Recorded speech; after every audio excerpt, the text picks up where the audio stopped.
Why do I do this to myself? You ever ask that question? Maybe you always volunteer at your workplace for anything and everything that comes up, but you're already overworked, underpaid, and exhausted. My name is Sean. I'm a mental health coach. I see 40 plus clients a week. I have a 98% satisfaction score from over 1,800 ratings. And today we're going to be talking about this idea of why do you do this to yourself? I know it sounds sort of weird, but it is actually a feature, not a bug. So let me explain what I mean by that, because it doesn't seem like it makes sense. How could this thing that, like these patterns that I get stuck in that just keep repeating and causing me all this suffering, how could those be a feature, not a bug? Well, they are definitely maladaptive now. They are definitely, hurting you more than helping you now, but they didn't start that way. When, for instance, you were a little kid, it's very possible that the only way that you got love from your parents was when you were achieving.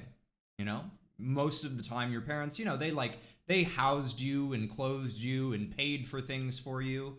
But in terms of emotional support, there wasn't a whole lot there.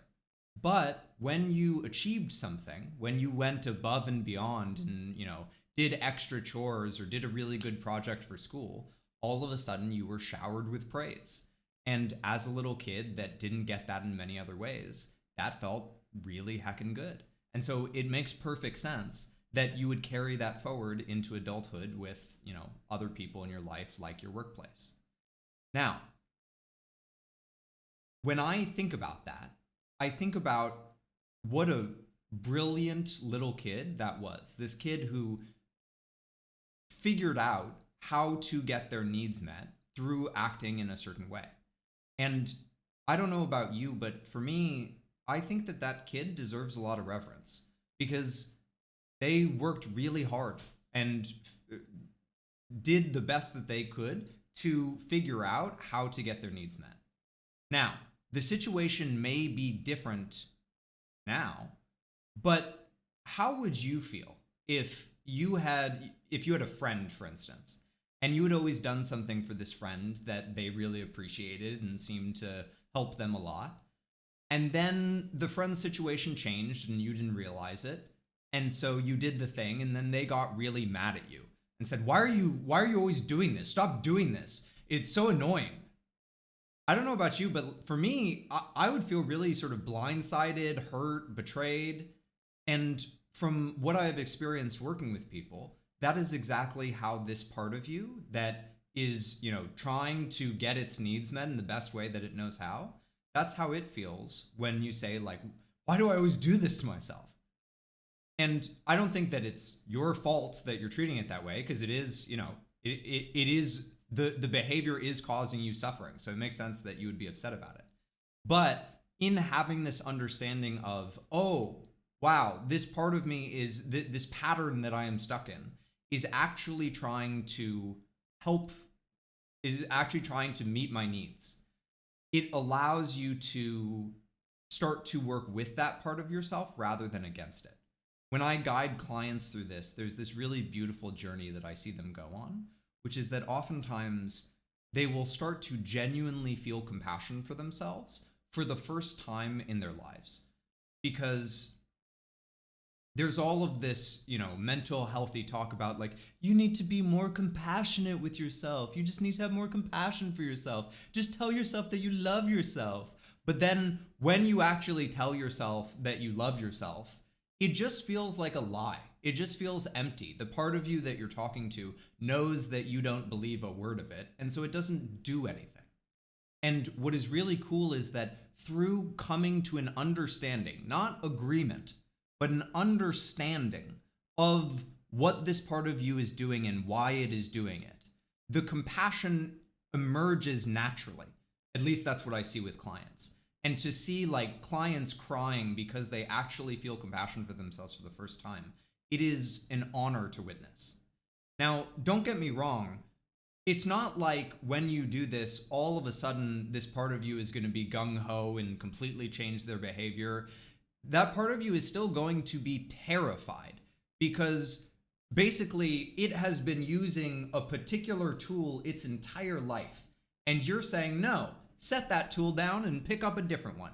That's absolutely terrifying. There's a whole new learning curve that they have to go on now.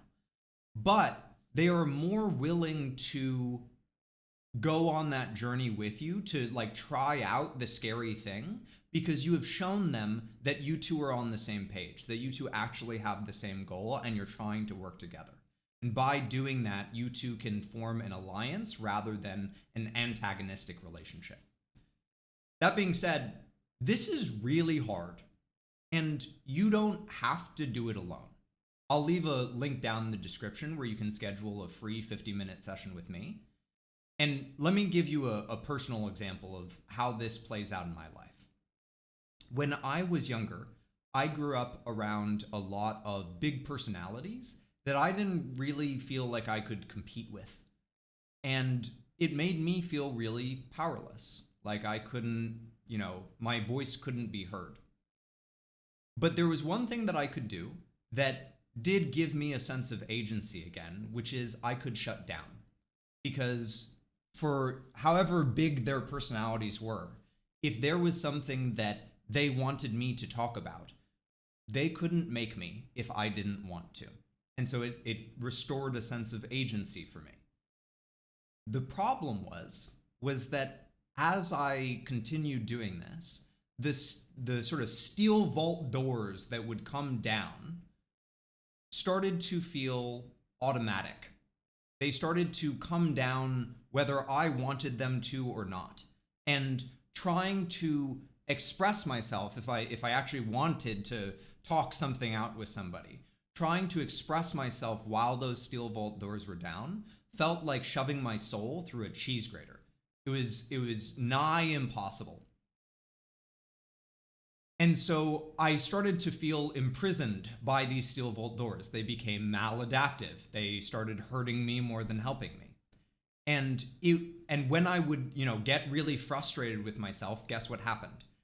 The steel vault doors just locked down harder. Until eventually I started to understand, these steel vault doors actually performed a very important function.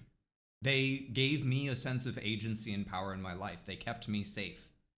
And as I started to recognize that, it's not like the steel vault doors disappeared all at once. It was more like there was a keypad all of a sudden, where those steel vault doors would still come down.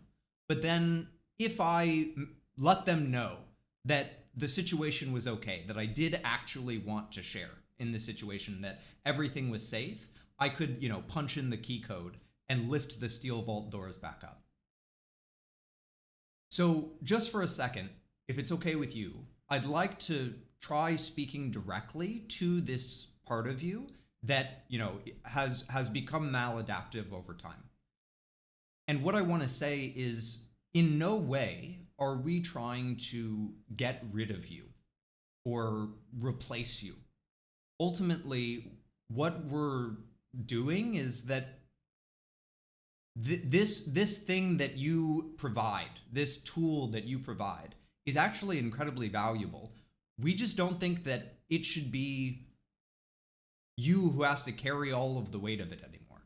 That it is okay for us to have like other tools in our tool belt so that you don't have to carry it all alone.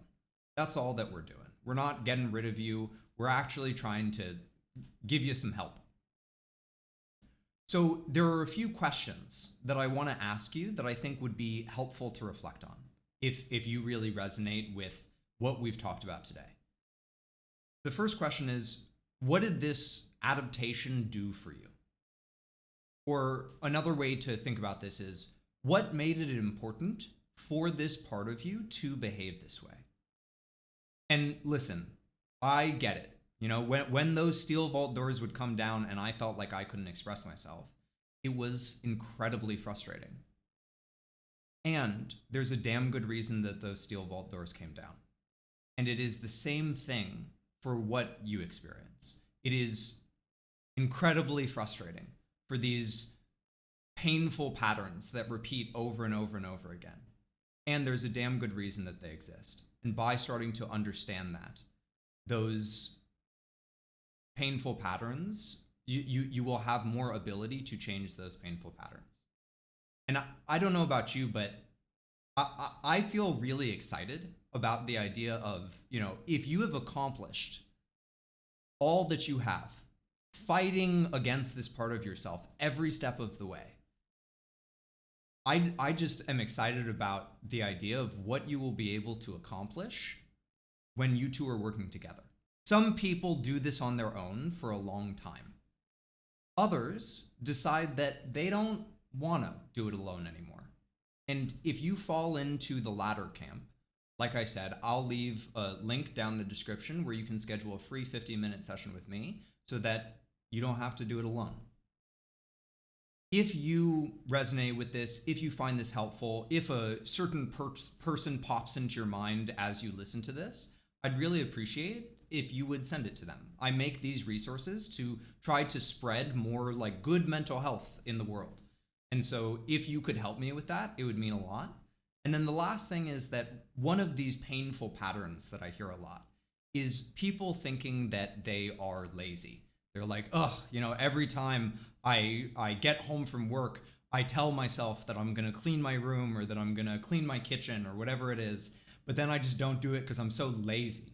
And so if you think that you are lazy, this video that'll either pop up here or down the description, depending on where you're watching this, goes into detail about the truth about laziness. Hope that's helpful. Hope this has been helpful, and I'll see you next time. Bye.